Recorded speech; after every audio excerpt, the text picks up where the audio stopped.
Luego de que la Secretaría de Hacienda y Crédito Público pidió a las dependencias federales un recorte del 75% de su gasto en rubros relacionados con materiales, suministros y servicios generales, diversas instancias han señalado que su operación está en riesgo.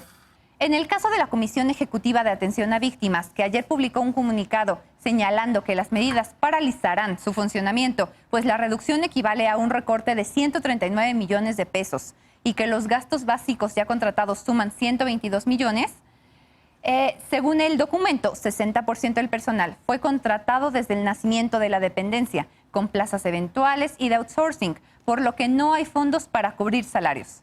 Tampoco para el pago de servicios ni la renta de los 32 centros de atención integral que tienen en el país. La CEAF señaló que no podrán tramitar la entrega de ayuda mensual a más de 5,000 víctimas y que se perderá el alojamiento y resguardo del Registro Nacional de Víctimas. Esta mañana el secretario de Hacienda, Arturo Herrera, dijo que el decreto explícitamente dice que no afectará los rubros de derechos humanos y el presidente López Obrador aseguró que los familiares de las personas víctimas no se quedarán sin apoyos. ¿Cómo lo ven nuestros panelistas?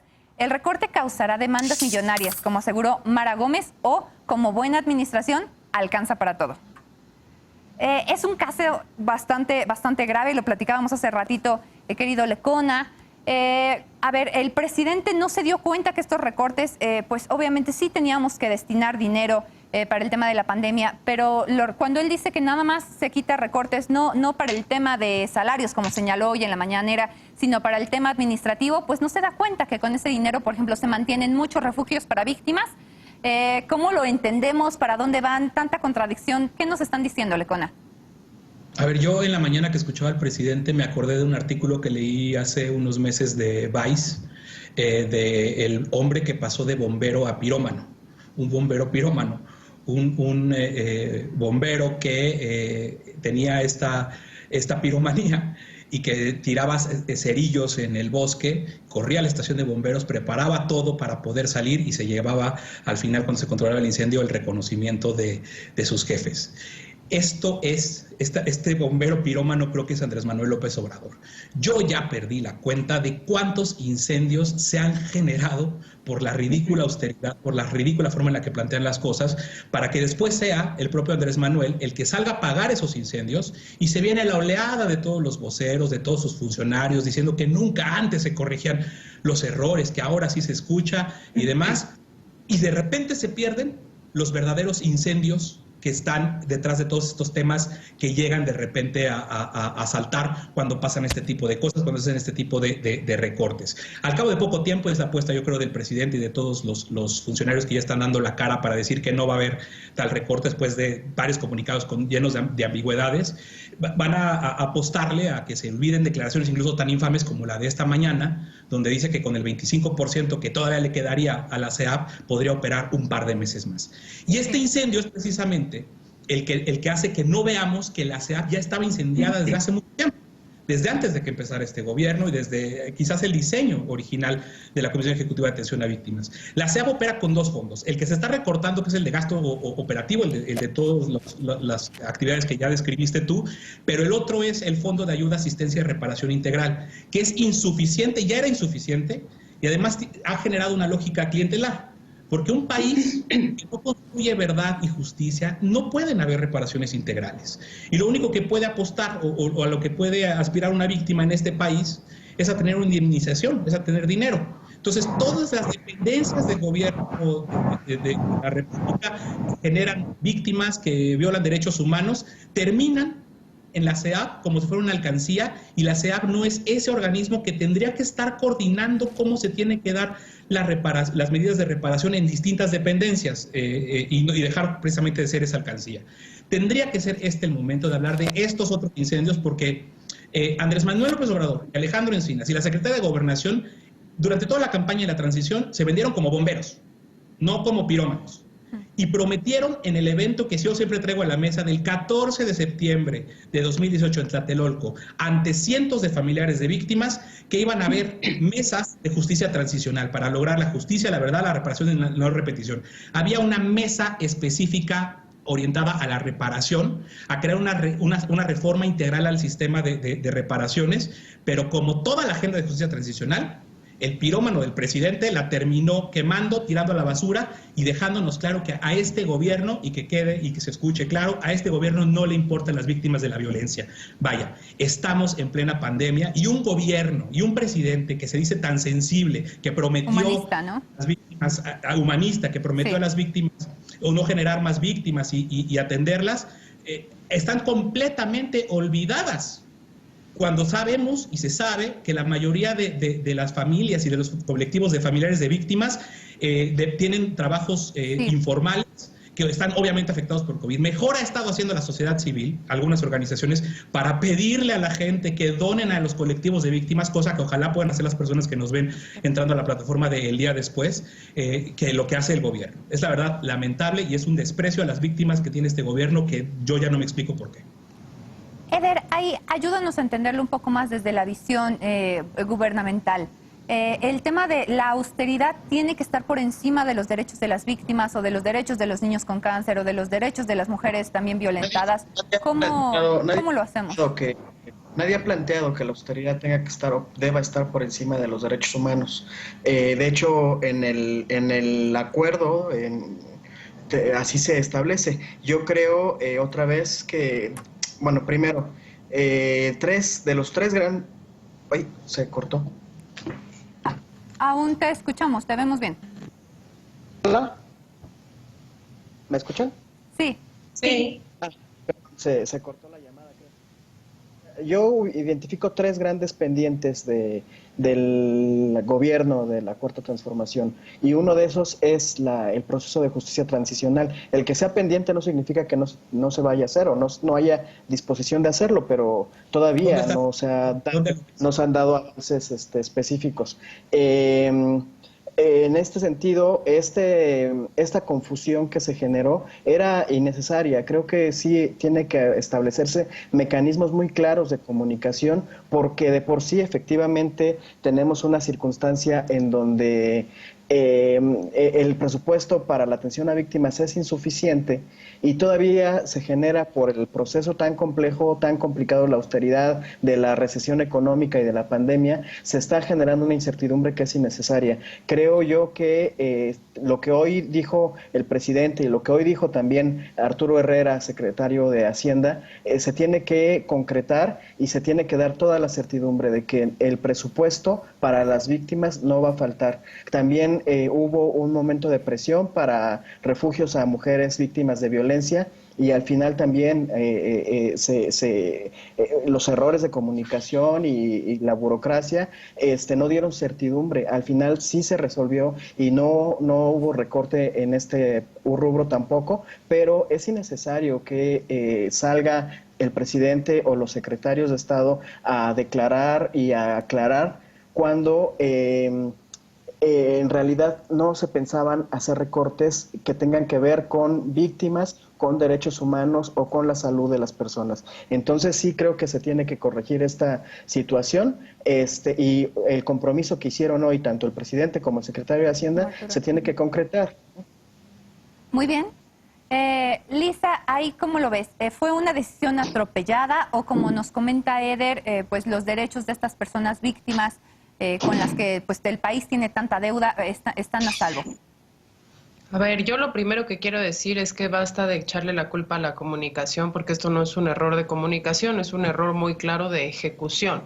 Es decir, al principio, cuando se habló justamente de los recortes y la pobreza franciscana del gobierno para hacer frente a la pandemia de COVID, lo que se dijo es que no se iban a tocar los recursos dedicados a la SEAP, precisamente porque la SEAP sí entraba dentro de las actividades esenciales, porque justamente no se podía desproteger a las víctimas, y no se podía desproteger a las víctimas no porque las quieran mucho, sino porque hay estándares interamericanos y hay jurisprudencia en la Suprema Corte que ha obligado a que el Estado mexicano no las desproteja en ningún momento.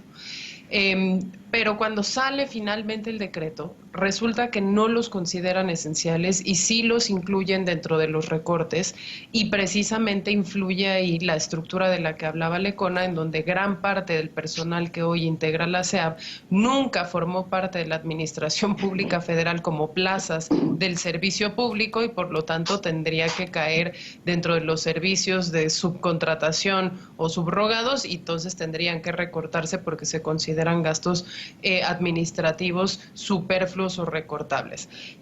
¿Cuál es la consecuencia de eso? La consecuencia de eso, yo creo que es uno de los primeros elementos de análisis, es que finalmente estamos frente a una de las primeras dependencias de gobierno que alza la voz en contra del mismo gobierno por el tema de los recortes. Aquí no estamos hablando de profesores del CIDE, no estamos hablando de un movimiento espontáneo de redes sociales, es un comunicado de la propia SEAP en contra de una acción de gobierno y además una incomunicación también muy interesante de las negociaciones del presupuesto que se están dando al interior del mismo gobierno federal. Por una parte, se suponía que Gobernación estaba negociando con Hacienda y con el resto del gobierno federal ese presupuesto, y por la otra, al día de hoy que yo tenga noticia, la SEAP no tenía certeza de lo fructífero de esa negociación y de cuándo se iba a materializar.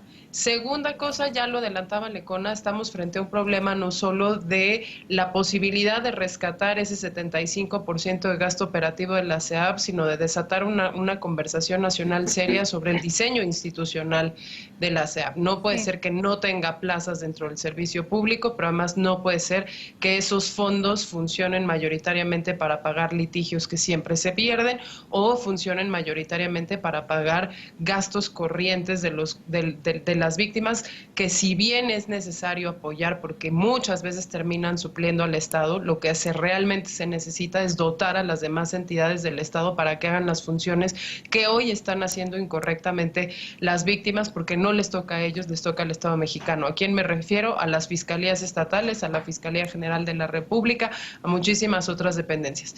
Pero tercer punto, además, es justamente todo el modelo de reparaciones que tiene México, en donde casi todo se le recarga a la SEAP, casi nada viene de las propias dependencias que tienen el mandato, la obligación o fueron los perpetradores de las violaciones iniciales a los derechos humanos, y entonces hoy la SEAP tiene que reparar incluso cuestiones de derechos de autor, cuando en realidad tendríamos que estar viendo que si hubo una violación al derecho a la salud, pues a lo mejor tendría que responder el IMSS, o si hay una violación grave o una necesidad de proveeduría de entrenamiento, tendría que ser la Secretaría del Trabajo, o de Educación tendría que ser la SEP, o si la violación se cometió por la Policía Municipal, como en el caso que vimos hoy en Jalisco, sí, o si se cometió por el Ejército, tal, tendrían que venir esas reparaciones de ahí y no tendrían que venir todas del Fondo Único de la SEAP, que por supuesto que no va a alcanzar. Y último punto, Ana, la manera en la que se están negociando las reparaciones en México